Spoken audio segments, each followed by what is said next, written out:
Sir আমি কি ভিতরে আসতে পারি? হে বাবা, এসো, ওই জায়গায় বসো। উফ, হাই রে গরম পড়ছে রে।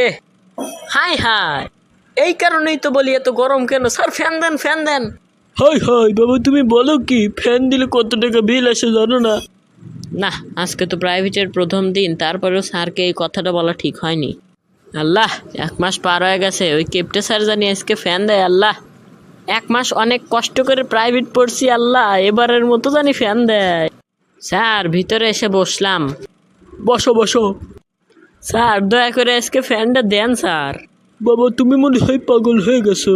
এখন তো কোনো গরমই নাই, সারা বছরে তো বাংলাদেশে কোনো গরমই থাকে না, তারপরেও আবার ফ্যান দিলে বিল ওঠে, জানো না? কৃপণতার একটা সীমা থাকা দরকার।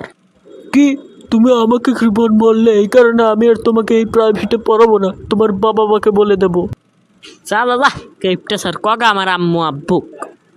আমি তোর এই কৃপণতার অত্যাচার থেকে বের হতে চাই, দ্রুত আমার আম্মু আব্বুক ফোন লাগা। আমি তো খাইছি রে, এখনই এই জায়গা থেকে বের হয়ে যা, নাহলে তো মেরিয়ে ফেলা দেবো নে।